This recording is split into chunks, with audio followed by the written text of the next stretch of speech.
A very good morning to all. Welcome to the TSN online classes. Now, today I am going to explain class 12, chapter number 2 in chemistry. The name of this chapter is solutions.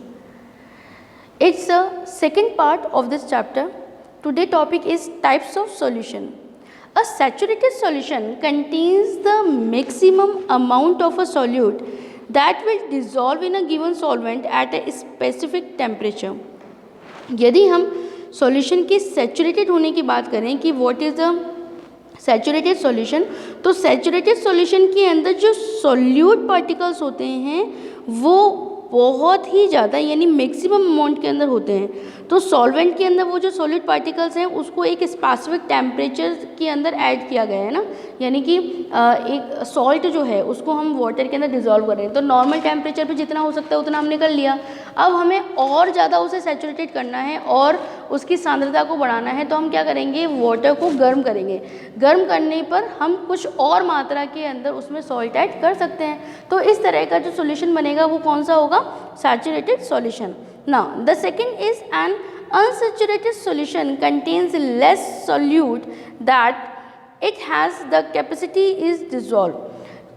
to dissolve. अगर हम unsaturated solution की बात करें तो एक normal temperature के ऊपर जो solute particles हैं वो कितने डिज़ोल्व हुए हैं वो solution unsaturated solution कहलाएगा। A third type, अब तक हमने सैचुरेटेड और अनसैचुरेटेड टू टाइप्स की ही सॉल्यूशन की स्टडी किया था और क्लास 9 के अंदर हमारे पास ये टॉपिक था तो हमने स्टडी किया था वहाँ पे। अब एक थर्ड टॉपिक हमारे साथ में है, वो है super saturated solution. Third type is super saturated solution contains more solute than is present in a saturated solution. Super saturated solution are not very stable. ठीक है, तो थर्ड टाइप जो हमारे पास में आई है वो है सुपर सैचुरेटेड सॉल्यूशन। और सुपर सैचुरेटेड सॉल्यूशन के अंदर जो सॉल्यूट पार्टिकल्स होती है उनकी संख्या है ना, नंबर ऑफ जो सॉलिड पार्टिकल्स हैं वो सैचुरेटेड सॉल्यूशन से भी ज़्यादा होते हैं। ठीक है, अब आप बोलोगे कि मैम हमने तो वाटर को ऑलरेडी, देखो वाटर में सॉल्ट हमने रूम टेम्परेचर पे डाला, then it's a unsaturated solution जितना उसके अंदर जा सकता था लास्ट, है ना। उसके बाद में नहीं गया तो फिर हमने उसको वाटर को गर्म किया, गर्म करने पर हम और ज़्यादा सॉल्ट उसमें ऐड कर सकते हैं, तो ये हो गया हमारे पास सैचुरेटेड सॉल्यूशन। अब जितनी उसकी कैपेसिटी है उससे भी ज़्यादा हमने उसे और ज़्यादा सैचुरेटेड कर दिया है, तो इस तरह का जो सॉल्यूशन होगा वो सुपर सैचुरेटेड सॉल्यूशन कहलाएगा। और सुपर सैचुरेटेड सॉल्यूशन की ये एक क्वालिटी है कि उसकी ये जो है ये लंबे टाइम तक स्टेबल फॉर्म में नहीं रह सकते। Okay, then factor affecting solubility. अब कौन कौन से फैक्टर हैं जो कि सॉल्युबिलिटी को इफेक्ट करते हैं, nature of solute and solvent like dissolves like polar substance tend to dissolve in a polar solvents, non polar substance tend to dissolve in a non polar solvent.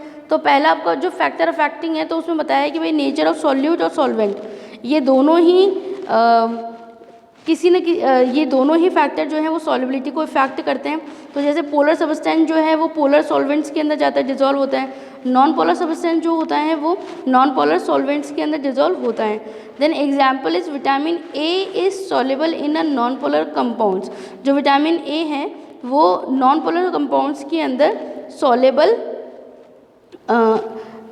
Vitamin A is soluble, जो soluble है ना, vitamin A जो है वो non polar compound जो है उसके अंदर सॉल्युबल है। Vitamin C is soluble in water.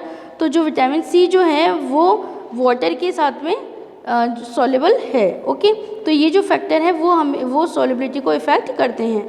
Now factor affecting solubility, अब आगे का देखते हैं। The stronger the intermolecular attraction between a solute and the solvent, the more likely the solute will dissolve। जो intermolecular attraction है वो solute और solvent की जो इंटरमोलिकुलर अट्रैक्शन है वो काफ़ी ज़्यादा स्ट्रॉन्ग हो तो सॉल्यूट विल बी डिजॉल्व, है ना, ये उसकी सॉल्युबिलिटी को इफेक्ट करते हैं। For the example glucose which has hydrogen bonding, जो ग्लूकोज है उसके अंदर हाइड्रोजन बॉन्डिंग होती है। क्या फॉर्मूला होता है ग्लूकोज का, yes C6H12O6 is very soluble in water. ये पानी के अंदर बहुत अच्छी तरीके से घुलनशील होता है। Cyclohexene which only has a disperse forces, जो साइक्लोहेक्सिन है इज़ नॉट वाटर सॉल्युबल, जो साइक्लोहेक्सिन है वो वाटर के अंदर घुलनशील नहीं है, पानी में वो नहीं घुलती है, ठीक है। Now the next is intermolecular forces is equal to H bonds, dipole dispersion ions in water also have ion dipole forces soluble in water। तो इंटरमोलिकुलर फोर्सेस हैं और हाइड्रोजन जो हाइड्रोजन बॉन्ड्स है वो हैं और डाइपोल डिस्पर्शन आयन है ना, in water also have ion dipole forces soluble in water. ये सब पानी के अंदर घुलनशील है, वाटर में ये सब सॉल्युबल हैं। Now the next is gases in solution. The solubility of gases in water increase with increasing masses. जो सॉल्युबिलिटी ऑफ गैसेस हैं वाटर के अंदर, वो जैसे जैसे मास इंक्रीज होगा वैसे उनकी जो सॉल्युबिलिटी है वो बढ़ती जाएगी। The reason is larger molecules have a stronger dispersion forces. इसका कारण ये है कि जो लार्जर मॉलिक्यूल्स होते हैं उनके अंदर जो डिस्पर्शन फोर्सेस होते हैं वो बहुत ज़्यादा स्ट्रॉन्ग होते हैं। तो मैंने आपके साथ में यहाँ पर एक स्लाइड में टेबल आपके साथ में शेयर किया है कि solubility of some gases in water at 20 degree centigrade, 20 degree centigrade पे वाटर के अंदर जो गैसेस सॉल्युबल हैं वो हमने शेयर किया है विथ 1 atm गैस प्रेशर। इसके अंदर जो प्रेशर है वो 1 एटमॉस्फेरिक रखा गया है। देखिए N2 जो है उसका 0.69 × 10⁻³ CO का 1.04 × 10⁻³ O2 1.38 × 10⁻³ organ 1.50 × 10⁻³ and the krypton is 2.79 × 10⁻³। तो यहाँ पर हमने क्या करा, जो उस पर प्रेशर अप्लाई हो रहा है वो हमने सभी पे इन जो 5 गैसेस हमने ली हैं उन पे हमने सिमिलर रखा है, और जो वाटर का जो टेम्परेचर है वो भी हमने पांचों के ऊपर, ये जो 5 हमने टॉपिक्स लिए हैं, एग्जाम्पल्स लिए हैं, उसके ऊपर हमने नियत ही रखा है। Now the next is effect of pressure on solubility. Solubility का प्रेशर, जो प्रेशर है वो सॉल्युबिलिटी के ऊपर किस तरीके से इफेक्ट डालता है उसकी स्टडी कर रहे हैं हम लोग। The solubility of liquids and the solids does not change applicably with pressure, but the solubility of a gases in a liquid is directly proportional to its pressure. जो सॉल्युबिलिटी है लिक्विड्स की solid के साथ में, इस पर pressure का जो है इतना कोई इम्पॉर्टेंट रोल नहीं है, लेकिन solubility of gas in a liquid, gas का लिक्विड में जो सॉल्युबिलिटी है वो डायरेक्टली प्रोपोर्शनल होती है उसके प्रेशर के साथ। तो हेनरीज लॉज जो है वो हमने आपके साथ में शेयर किया है कि Sg = Kpg। Sg is the solubility of the gases. यहाँ पे जो Sg हमने साइन दिया है ये गैसेस की सॉल्युबिलिटी को शो कर रहा है। K is the Henry's law constant, K जो है वो हेनरीज लॉ कांस्टेंट है for the gas in the solvent, है ना, जो सॉल्वेंट में जो गैस है उसके लिए। And the Pg in the partial pressure, जो Pg है वो एक पार्शियल प्रेशर है of the gas above the liquid, ठीक है, जो कि गैस के ऊपर अप्लाई किया जा रहा है। Now effect of the temperature जो है वो आपको यहाँ पर ग्राफ फॉर्मेशन के अंदर भी शो किया गया है कि generally the solubility of a solid solutes in liquid solvents increases with increasing temperature. यहाँ पे बताया गया है कि भाई जो सॉल्युबिलिटी है सॉलिड्स की, तो उसमें जैसे जैसे टेम्परेचर को इंक्रीज़ करते हैं वैसे वैसे सॉल्युबिलिटी भी बढ़ती जाती है। तो यहाँ पर कुछ एग्जांपल्स जो हैं उनकी सॉल्युबिलिटी आपके साथ में शेयर की गई है with temperature. Okay, now the next is effect of temperature. The opposite is true of gases. Higher temperatures drives gases out of solution. Carbonated soft drinks are more bubbly if stored in the refrigerator. अगर carbonated soft drinks जो हैं वो उनमें और भी ज़्यादा bubbles आने लगेंगे यदि हम उसे रेफ्रिजरेटर के अंदर स्टोर करें। Warm lakes have less O2 dissolve in them then cool lakes. जो वार्म लेक्स जो होती हैं उनके अंदर जो O2 है यानी ऑक्सीजन की जो मात्रा है वो कम होती है बजाय कि कूल लेक्स के अंदर, ठीक है। तो यहाँ पर टेम्परेचर जो है वो किस तरीके से इफेक्ट करता है, गैसेस के ऊपर, वो हमने शेयर किया है कि जो हम सॉफ्ट ड्रिंक्स पीते हैं ना, पेप्सी है, कोका कोला है, जो हम सॉफ्ट ड्रिंक्स पीते हैं, तो ये एक तो उसे रूम टेम्परेचर पे रखें, बाहर रखें, फिर उसका यूज़ करें, तो उसमें जो बबल्स है वो कम बनेंगे। लेकिन यदि हमने उसको डायरेक्ट रेफ्रिजरेटर से निकाल के ही अप्लाई किया है, उसे यूज़ किया है, तो उसके अंदर जो बबल्स फॉर्मेशन है वो ज़्यादा होगा। तो इसके पीछे रीज़न क्या है? Low temperature. Now the next is कि अगर लेक्स जो हैं, झीलें जो हैं, अगर झील गर्म है, गर्म पानी की झील है, तो उसके अंदर जो ऑक्सीजन लेवल होगा वो कम होगा बजाय कि ठंडी झील के पानी के बनिस्बत।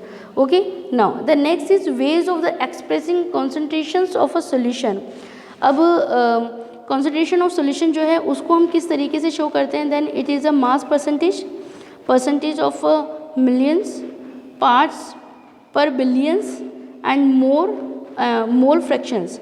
ठीक है, तो मास परसेंटेज, मोल फ्रैक्शन, ये हम क्लास 9th के ही चैप्टर्स के अंदर करके आए हैं कंप्लीट। 3rd चैप्टर जो है वो आप एक बार गो थ्रू कर लें तो थोड़ा सा आपके लिए और इजी हो जाएगा इस चैप्टर को समझना। तो मोल परसेंटेज क्या होती है? Mass of A in solution and total upon total mass of solution is multiply by 100। Parts per millions, ppm की अगर हम लोग बात करते हैं, then mass of A in solution upon total mass of solution is a multiply by 10⁶। parts per billions अगर हम ppb की बात करते हैं, mass of A in solution upon total mass of solution is a multiply by 10⁹। then the mole fraction of the components of a solution, say component A is written XA, then XA is equal to moles of A upon total moles in solution। Okay, तो ये formulas आपके साथ में share किए गए हैं, तो आप इन्हें अच्छे से गो थ्रू कर लें, बिकॉज न्यूमेरिकल्स प्रॉब्लम को सॉर्ट आउट करते समय हमें इनकी बहुत हेल्प होगी। Ways of expressing concentration of solution, और इस टॉपिक के अंदर और कौन कौन सी हमारे पास में वेज हैं जिससे हम कॉन्सेंट्रेशन को एक्सप्रेस करते हैं, सॉल्यूशन के कॉन्सेंट्रेशन को एक्सप्रेस करते हैं। वो है मोलारिटी, जिसको हम कैपिटल M से रिप्रेजेंट करते हैं, मोलालिटी जिसे हम स्मॉल m से शो करते हैं, एंड नॉर्मलिटी जिसको हम कैपिटल N से शो करते हैं। Then the molarity is the number of the moles of solution in 1 litre of solution, that is moles of solute upon L of solution. The molality is the number of the moles of solute dissolve in 1 kilogram. 1 kilogram में कितने solute जो हैं, कितने moles of solute dissolve हुए हैं, वो आता है मोलारिटी के अंदर, and moles of solute upon kilogram of solvent. Normality the gram equivalents in 1 litre of solution and the gram equivalents of the solute upon L of solution यानी litre of solution. Now the next is colligative properties. Then colligative properties is a very important topic, and the colligative properties, that means अनुबंधित विशेषताएं। Colligative properties depend only on the number of the solid particle present। जो colligative properties जो होती हैं यानी अनुबंधित विशेषताएं जो होती हैं किसी भी solution की, वो केवल solid particle पे ही depend करती हैं, not on the identify of the solute particles। Among colligative properties are like vapor pressure lowering, boiling points elevations, and the melting points depressions, and the osmotic pressure। ठीक है, तो ये सभी जो है क्वालिटेटिव प्रॉपर्टीज़ को रिप्रेजेंट कर रहे हैं। अब मैं हर एक जो टॉपिक है, ये जो 4th पार्ट जो है इसमें, वो मैं आपको इस चैप्टर के नेक्स्ट पार्ट के अंदर एक्सप्लेन करूँगी। आई होप कि आज का जो टॉपिक है वो आपके लिए काफ़ी बेनिफिटेबल होगा, कि इसमें इतने सारे फार्मूलाज हम लोगों ने स्टडी किए हैं, आप उन्हें अच्छी तरीके से गो थ्रू कर लें। Thank you very much students.